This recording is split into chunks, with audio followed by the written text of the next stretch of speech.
Welcome to Nebraska Preps Postgame with Damon Benning and Jacob Padilla.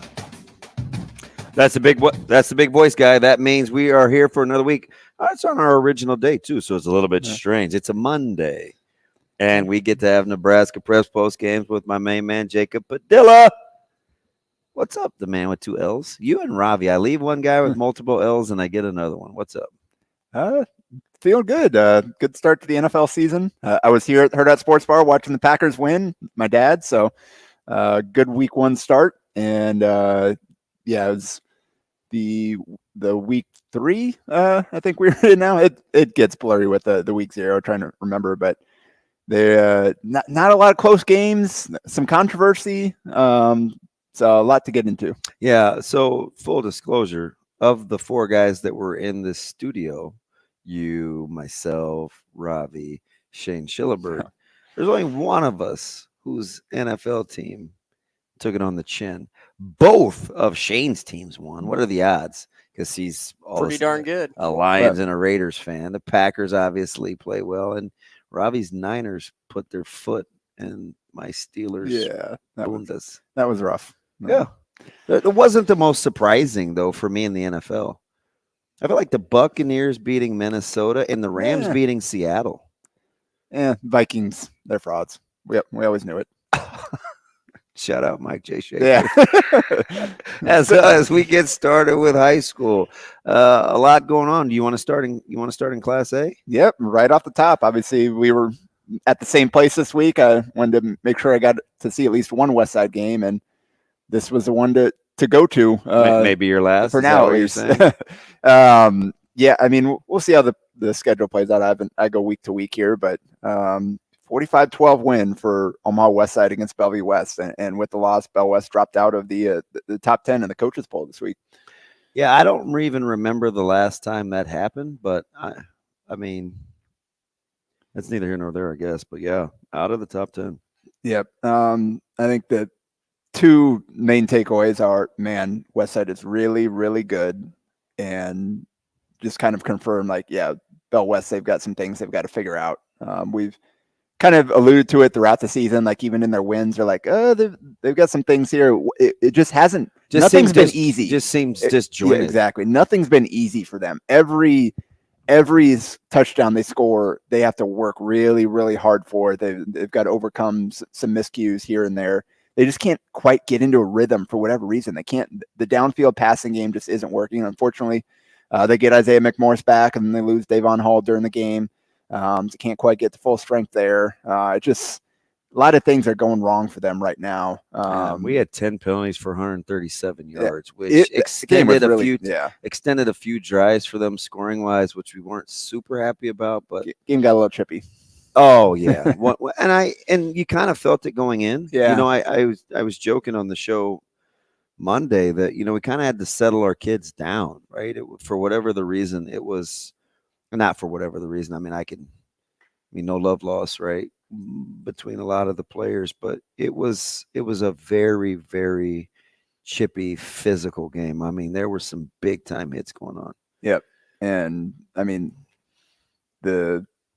we continue to see it again and again. Anthony Rizak is just a complete game changer at this level. 13 of 17 for 177 yards and 3 touchdowns, 9 carries for 100 yards and 2 touchdowns. And basically, I talked about this after the game with Sauter, but I mean, just the way it went out, it looked like Westside always going to win. But the sequence of the game that really kind of determined it was punted. Caleb tried to run under it, catch it, didn't catch it cleanly, fumbled the ball on the turf. Looks like multiple Westside or Bellevue West guys there, and somehow Caleb manages to pull it back in. Westside retains it, and on the very next play, Anthony Rizak around the right end, up the sideline, just gone, 79 yards, touchdown. So you go from, all right, this is our chance. We're stealing a possession here, which that's what you need to do to pull off an upset. You got to have things go your way and take advantage of the opportunities that are for you. Couldn't quite win that loose ball, and then immediately gave up the touchdown, just a back-breaking play.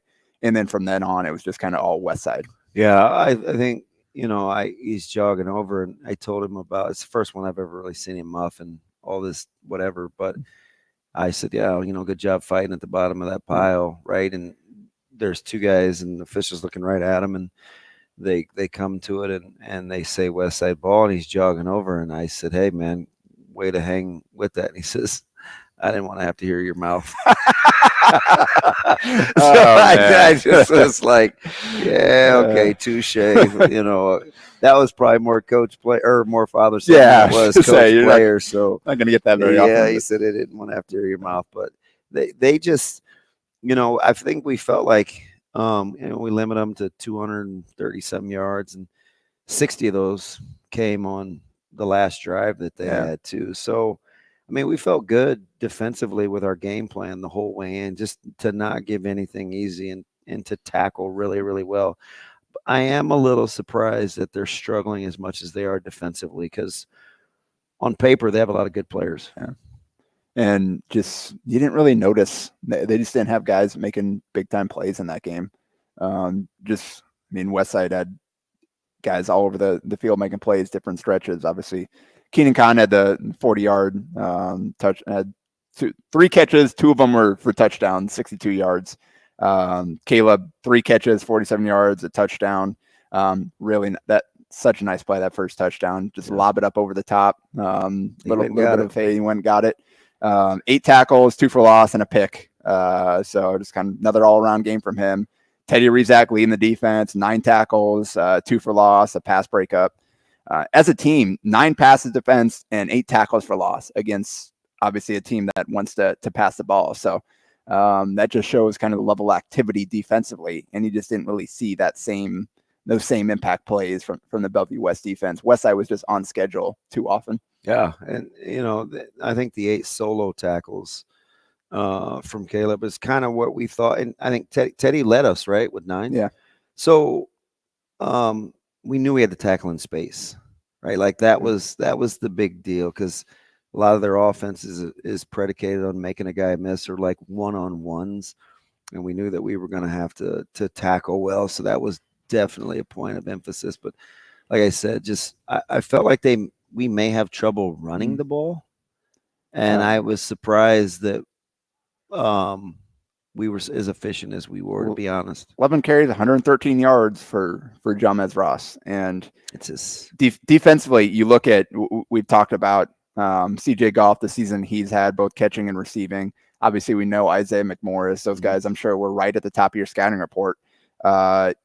Combined for 61 yards, including the negative run for McMorris there between the two of them. 6 catches, 34 yards. You guys were there every single time on all the bubble screens, all the short passes, just not much yak there. And then Goff just never had anywhere to run, and they never got him the ball through the air either. So really good job. That's again another point of, we just didn't want him throwing him the football. Yeah. Right. He's such a good check down guy. So I think we felt pretty good about that. We got to clean up the penalties. Like I said, 10 for 130 some odd. That dog's not going to hunt. No. But 45-12, that's an impressive result for Westside, who, what is that? Yeah, I'm not going to do the math on the cumulative scoring right now, but it's really, really impressive. Also impressive in terms of putting up points. We talked about Millard South last week, how that Elkhorn South game was somewhat fluky in the point total. Like, they didn't play great offensively. It was more of a defensive dominated game. Well, 56-19 against Millard North. I'd say they got into a much better rhythm offensively there. Jet Tamala only completed a little over 50% of his passes, but 12 completions for 367 yards and 4 touchdowns. Obviously, Nolan Feller, 7 carries, 150 yards and 2 touchdowns. Only had to give him 7 carries because they were in such firm control. And then caught a 37-yard pass as well. And then Amarion Jackson. Kind of been waiting for him, the breakout game there. He's obviously, we know he's their most talented receiver, and he's had a little bit quiet start. But that was not the case in that game. 5 catches, 144 yards, and 3 of those touchdowns went to him. And then the other touchdown after went the to first quarter. You're like, oh boy, it's going to be some fireworks, right? Was there 33 points scored between the two teams? I didn't see the end of the score, but 56 points in a game. Kane Olin had the other touchdown catch, 85 yards. So another, like you said, chunky right there. So Millard South complete and firm control there. They're sitting there at number 2, 3-0, and looking like the clear number 2 team in the state right now, based on what we've seen so far. Because number 3, Millard South has already beat them, and I was there on Thursday to watch Millard West against Omaha Burke, and man, Millard West was impressive. And Jackson Williams, obviously we talked about him. So good. 57-yard receiving touchdown, just a little screen pass on 3rd down, I believe it was. Cut across the field, little tunnel screen, cut across the field, ran by some guys, ran up the field, beat everybody to the end zone. Had 4 carries for 43 yards, including a 41-yard gain that got him into the red zone, and then had a 44-yard punt return touchdown as well. So just a little bit of everything, just showing how dynamic he is. I was impressed with their running back, Bobby Joseph. 10 carries, 82 yards, 2 touchdowns. Had some really nice runs. Obviously, I think Burke's got a ways to go defensively and figuring out how to finish plays and tackles. But he did a good job of just avoiding defenders and picking up big gains from them. They got a big one coming up too. Yeah, that schedule was pretty tough for Millard West, right? they don't catch a break here as they get Creighton Prep coming up. I don't think, I'm sure Creighton Prep people are rolling their eyes listening to that, talking about tough schedule. Well, but we had already said that they had the toughest in the Metro. Yeah. So I think that's a given that Prep's playing a big boy schedule. Yeah. So Burke never got anything going, and Nate Cohen, starting quarterback, ended up getting knocked out. Ben Halstead finished, did some good things, but Marcus Buchanan, 12 catches for 88 yards. He's good. Tried to get him in the ball in a lot of different ways, but Millard West did a good job of making sure he wasn't getting any big gains. I think at halftime he had like 67 to their like 85 yards or something like that. But in the second half, it just kind of got away from them. Millard West, right away, they just some fumbles, some short fields. Millard West just overwhelmed them. So Wildcats, like you mentioned, big one this week against Creighton Prep, and big one this week for number 4 Kearney as well. Bellevue West coming off that loss to Westside. Now they have to make the trip to the Bearcat land. Yeah, and I'm just telling you, Bellevue West, if their mind is right, is always going to be dangerous. Yeah. So they've got to get Coach Cool's best effort, which he's had good success lately. And that's what I was going to say. Bell West has that Kearney. Like they're not overlooking them. They're like they know they've had some really tough games the last few years. Kearney's popped Bell West a couple of times, so I'm sure that they'll have Bell West full attention there. But 35-7 win for Kearney against North Star, and I think that 7 came late as well. Griffin Novacek 8-10 for 111 yards. Passing and a touchdown, and 10 carries, 69 yards, and another touchdown. Another impressive performance by him. Eli Randolph had 81 yards and 2 touchdowns on just 3 carries. Xander Ruling had 3 catches for 46 yards and a touchdown. Also, a couple of nice returns, a kick and a punt return. And Abe Molina had a pick, had a rushing touchdown, had a catch. So kind of another all-around performance for Abel Molina. So Kearney, just really impressive start to the season, and now they get the Bell West team trying to find themselves with a chance to firmly entrench themselves as, hey, we're a top 5 team and we're here to stay. Yeah, absolutely on that one. Top 5, number 5, Omaha North. Kind of a wild game. I haven't seen a box score for this one yet, but Columbus, North held on to win 40-32, but Columbus was up 26-20 at halftime. And North had to come back and outscored them 20-6 in the second half to escape with that win. Yeah. That's to improve to 2-1 on the season, coming off the loss to Millard West. And now they get Benson Friday. So it's interesting because I still feel like I know some of North's key pieces. I don't know like kind of where they're vulnerable enough yet. I saw what Millard West did to them and how they beat them, but I was a little surprised to see Columbus jump out on what on paper should be a pretty good defense personnel wise for Omaha North. It's kind of more, maybe I should be more impressed with what Columbus was doing more than asking questions about Omaha North defensively, because Columbus got a good win the week before that against Southwest. Yeah, and we talked about that North defense just the impact players they have up front and in the back end, athletes in the secondary, and you got Tyson Terry and big boys up front. So yeah, I mean, Columbus is a team that we haven't gotten a chance to see yet. So that is a really impressive showing for them. Obviously, I think, I don't know that they're coming away with the moral victory. They would have, you're up 26-20 at halftime. You'd like to be able to hold on to that, but impressive showing from Columbus there to really make Omaha North work for that on the road. The biggest game of in Class A, probably the most exciting, most thrilling, and unfortunately, I still don't understand ending. it. I was hoping you understood it. No, but I mean, I've watched it a ton. I get the inadvertent whistle. I just don't know the explanation, right? Yeah. Without having been there. Yeah, we're talking about Gretna and Creighton Prep, 27-24 double overtime win for Gretna. And the ending is what a lot of people talk about. Second overtime, I believe. So they each get field goals in the first overtime. Mm-hmm. Second overtime, Prep throws a pick. So all Gretna needs is a field goal. And so they go to set up the field goal, and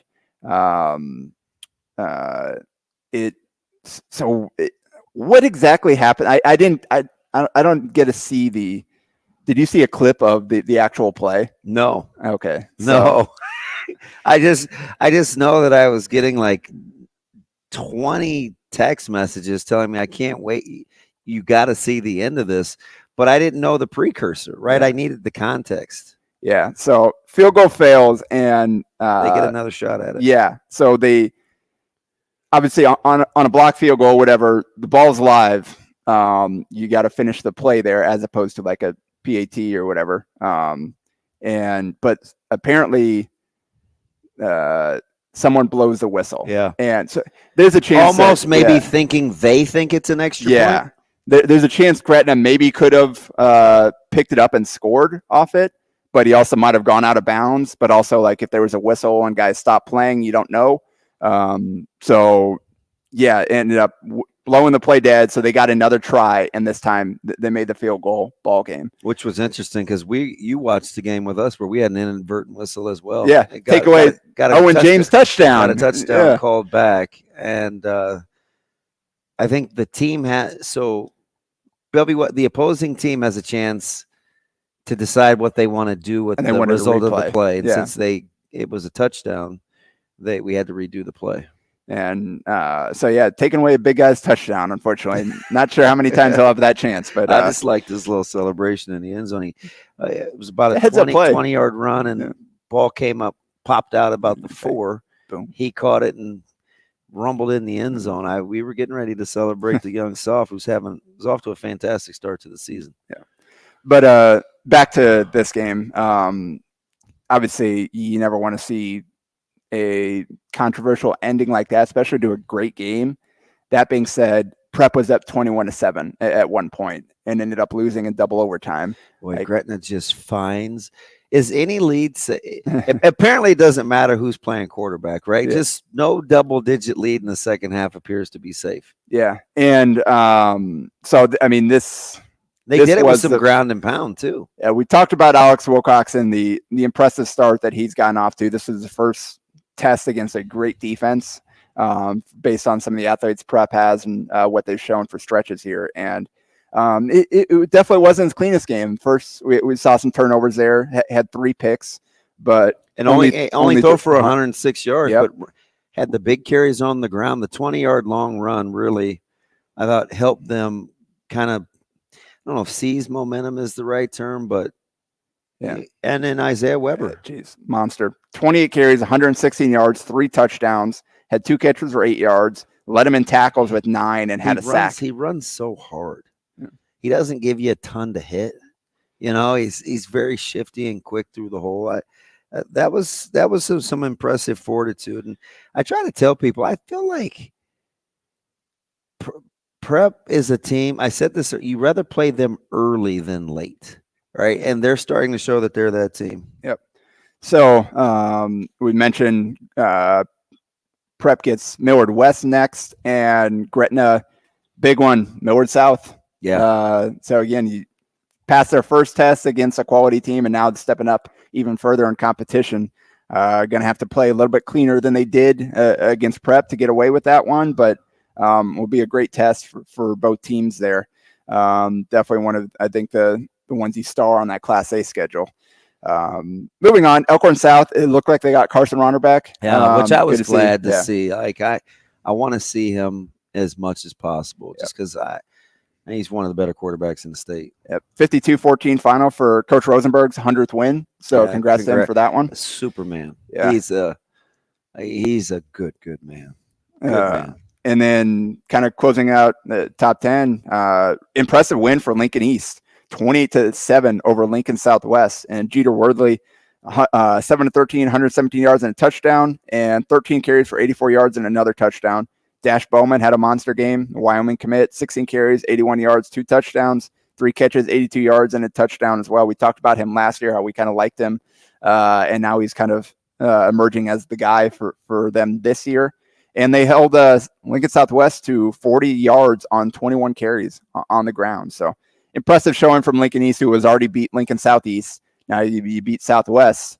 East is looking like the top team in Lincoln. They jumped into the top 10 at number 8, and then Papio and Southeast played that Thursday in a 10-7 victory for Lincoln Southeast, which I thought was a really good, much-needed win for them because I like Papillion. Yeah, and Sato was there and mentioned that Papillion, just for whatever reason, they just could not get anything going offensively. And we talked about how efficient Tavian Perta was to start the year, 8 of 28 for 100 yards. For whatever reason, they just could not get going. Peyton Prestido, they limited him to only 60 yards on 16 carries. Jordan Barrientos got going a little bit, had their lone touchdown, 42 yards. But just for whatever reason, Papio just could not get going offensively. Owen Baxter, 88 yards passing and a pick, 28 yards. But Cash Butenbach had a completion for 40 yards, had 44 yards, had 45 yards on the ground. 25 yards through the air, had 14 tackles and a sack. So doing a little bit of everything for them. And Parker Watson had their rushing touchdown as well on 51 yards. So Southeast, rough start to the season. That's a really good win for them. Now we see if Papio can kind of regroup. Yeah. Jump down to Class B. The rankings didn't change 1 through 5, right? Yeah. Bennington, Elkhorn, North Scott, Waverly, Scottsbluff held intact. Yep. The big one we talked about, Bennington against York, and Bennington 17-6, kind of workmanlike, got the win, but York made it a game the whole way through. And they, again, same thing we talked about last week, where not a great offensive day for York. What they only scored 10 offensive points. I mean, that was 10. The offense put 10 points on the board, including a field goal.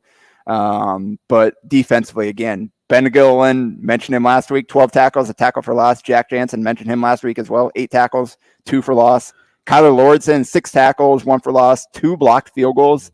From what I saw, one of the better 2-sport athletes going right now, being such a great wrestler. And then Gunnar Lim, 6 tackles, 1 pass defense. Another player that flies under the radar. Good player. 2 punt returns, including a 56-yard touchdown. And then his other one went for 24 yards as well. I like him a ton. He's going to start to draw more eyeballs as the season wears on. He's a really good player. North Dakota commit. So Bennington continues to hold that spot at number 1. Elkhorn North holds that spot at number 2, and they'll take on Grand Island Northwest this week at home.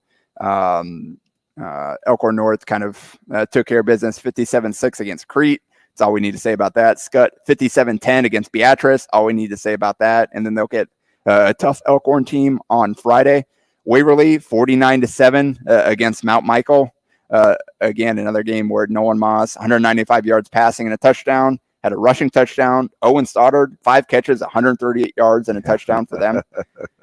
Gives them a little versatility. So they had 254 yards rushing on 31 carries and 5 touchdowns by 5 different players. Isn't that something? Talk about spreading the ball around there. Scottsbluff, 51-28 against Frederick.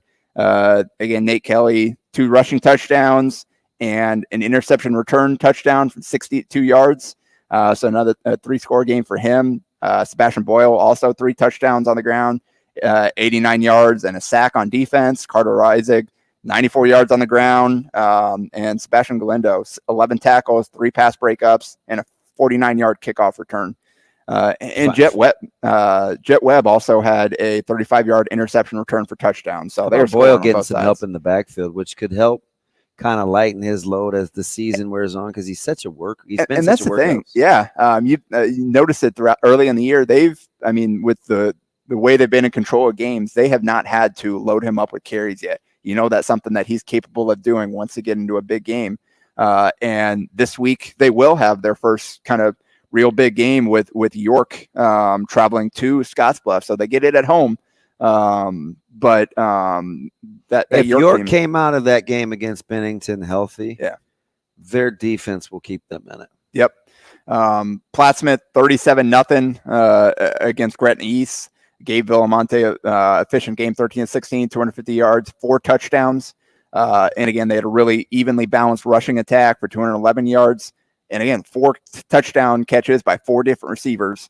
And they had a pick 6 as well by Dylan Eby. So it almost doesn't sound right to talk about Plattsmouth and touchdowns through the air, right? It's little different team this year. Yeah, a little different. Mentioned Elkhorn, they're at number 8 right now. York's only dropped 1 spot to number 7. Elkhorn will go to Scott, like we mentioned, and then at the tail end is when saw a couple losses here. Seward, Grand Island Northwest pulls off the 13-6 upset. That's their first win of the season. They were coming in winless. I think they were 0-2, right? Yes, they were. Yep.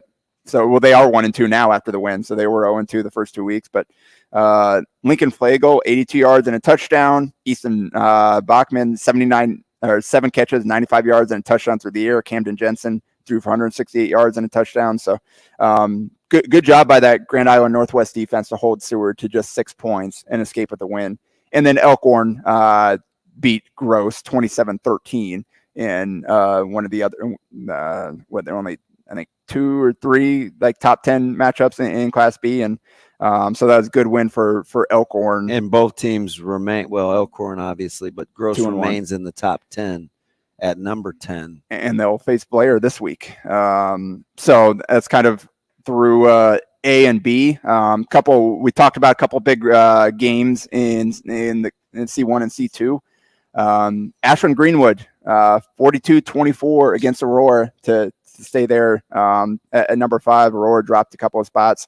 Talk about both of them coming off tough losses to top teams in the class, and Aurora bounced back in a big way. Drake Zimmerman, 22 carries, 140 yards, and 5 touchdowns. Also caught a pass for 10 yards. So really impressive performance for him. Dane Jacobson, solid as always at quarterback, 12-17, 193 yards and a touchdown.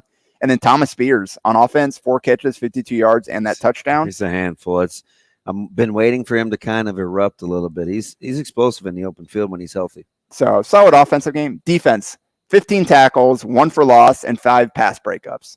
As a team, they had 5 sacks, 4 quarterback hurries, and 12 pass breakups. And we know that's an Aurora team that loves to throw the ball around now with Booker Shireman at quarterback there. So defense came ready to play in the back end, and Ashland Greenwood right back on track. How about their big one coming up with Ron Colley? Yeah, again, we've love seeing a lot of kind of top 5 matchups over the last or the first few weeks of the season already. And Ron Colley gets Pierce as well this week. Right? Oh, that's what I meant. Yeah. It's Pearson. Yeah. It's Pearson, Ron Colley, not Ashland Greenwood. It's Pearson and Ron Colley for this one. And how much separation is there for you? And I know we've kind of been lamenting on how good Boone Central is, and I do believe they look the part, especially after watching Sauter's clips from when he was out there. How close do you think Wahoo is potentially? Yeah, they look pretty good. Sitting there at number 2 at 3-0. I think Sauter saw Boone Central in person as well, who they've been in firm control every game so far for them. But yeah, Wahoo, really dominant start to the season. Again, got that big win against AG. So those are the clear top 2 teams in C1 right now. And then Ron Colley this week will get a chance to show, hey, we're on that same tier if they take care of business against Pierce at home, I believe there. So that's C1. And in C2, we talked about it. Ord coming off the loss to number 1 Norfolk Catholic had a chance to try to bounce back. Yeah, against number 2 Battle Creek, and number 2 Battle Creek 34-14 final there. Really impressive win. 34-7 after the third quarter. So they were in firm control basically throughout that game. Trent Euler, Nebraska walk-on commit, 23 carries, 133 yards, and a touchdown. A handful. Also completed a pass for a 6-yard touchdown, 4 tackles on defense. And then Jackson Mettler completed 3 passes for 70 yards and a touchdown, and ran the ball 18 times for 94 yards and a touchdown. Turnovers were the story of the game. Really allowed Battle Creek to create that separation. 1 interception, 2 fumbles lost. So it's 3 extra possessions for Battle Creek, and then ended up winning by basically 3 scores there. So those are kind of the biggest results from C1 and C2. Close out with some kind of shout outs here. I love the shout outs. North Bend Central, Kyler Helbush. We talked about him in basketball. Listen to this: 22 for 28 for 299 yards and 5 touchdowns passing. All right, I'm not done. 17 carries for 111 yards and a touchdown. It's full night. Yeah, it's a full night. Yeah, that's not bad. Anytime you go over 400 yards of offense. Yeah, I was going to say 440 some yards total offense, somewhere around there. 42-20 versus Milford. Mentioned Connor Booth, the junior Nebraska commit out of Wahoo Newman. Got to mention him again, 27 carries, 297 yards, and 4 touchdowns. So that's basically like 600 yards and 9 touchdowns in the last 2 weeks. Yeah. And I think it's about 4 quarters worth of play. Yeah, I'm sure. Yeah. That's just absurd. Like, it's him playing at that level. It's just cheat code right now. Alliance senior Landon Crow, 21 for 33 for 359 yards and 5 touchdowns. Did have 1 pick, but I think you can excuse that with 5 scores. Also had a rushing touchdown in a 58-34 win against Valentine for Alliance.